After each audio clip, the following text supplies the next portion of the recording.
Hello बच्चों, चलिए प्रश्न को पढ़ते हैं। इसमें लिखा है कि फ्लेमिंग का बाएं हाथ का नियम लिखिए। तो चलिए बच्चों, इस प्रश्न की मूल अवधारणा को हम देख लेते हैं। बच्चों ये जो हमारा फ्लेमिंग का बाएं हाथ का नियम होता है, इसका प्रयोग कहाँ किया जाता है बच्चों? तो किसी चुंबकीय क्षेत्र में, किसी चुंबकीय क्षेत्र में धारावाही चालक पर, धारावाही चालक पर लगने वाले चुंबकीय बल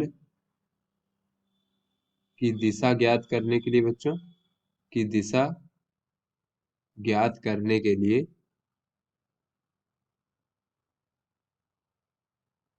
फ्लेमिंग के बाएं हाथ के नियम का प्रयोग किया जाता है बच्चों। फ्लेमिंग के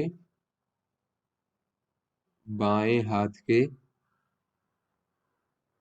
नियम का प्रयोग किया जाता है बच्चों।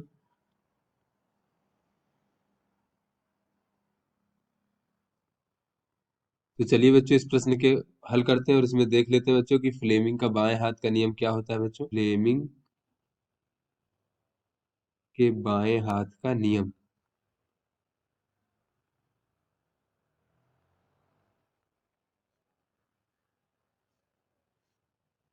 बच्चों इसमें जो है सर्वप्रथम बाएं हाथ के बच्चों, बाएं हाथ की तर्जनी, मध्यमा उंगलियों, बच्चों जो तर्जनी उंगली होती है और जो मध्यमा उंगली होती है बच्चों, उंगलियों और अंगूठे को इस प्रकार से फैलाएं, इस प्रकार से फैलाएं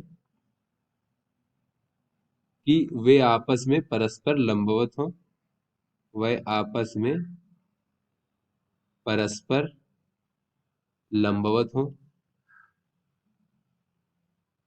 उसके बाद बच्चों क्या करें? उसके बाद बच्चों जो तर्जनी उंगली है बच्चों, तर्जनी उंगली को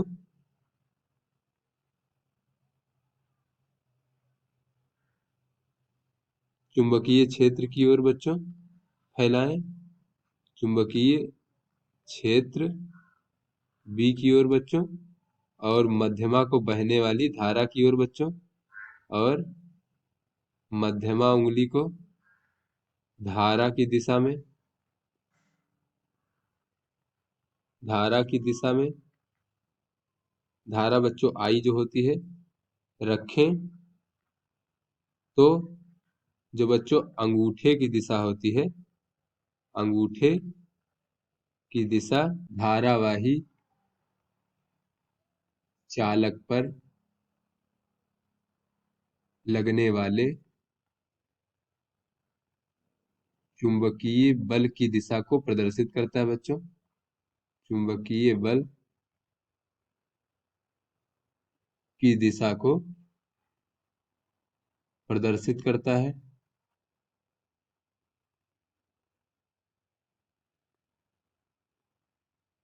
चलिए बच्चों, यहाँ पर हम देख लेते हैं। बच्चों मान लीजिए इस प्रकार से ये हमारे दाएं हाथ का बच्चों ये अंगूठा है इस प्रकार से, और बच्चों ये फिर हमारी तर्जनी उंगली है बच्चों इस प्रकार से। उसके बाद बच्चों ये हमारी मध्यमा उंगली है बच्चों इस प्रकार से। फिर बच्चों ये हमारी बाकी उंगलियां हैं इस प्रकार से। बच्चों ये हमारा बायां हाथ है। तो बच्चों ये बाएं हाथ की अगर हम तर्जनी उंगली को बच्चों चुंबकीय क्षेत्र की दिशा में रखें और इस उंगली को जो है हम बच्चों धारा की दिशा में फैलाएं इस प्रकार से, तो बच्चों ये जो अंगूठे की दिशा होगी बच्चों, ये लगने वाले चुंबकीय बल की दिशा होगी इस प्रकार से। तो आशा करते हैं ये आपको समझ में आ गया होगा। धन्यवाद।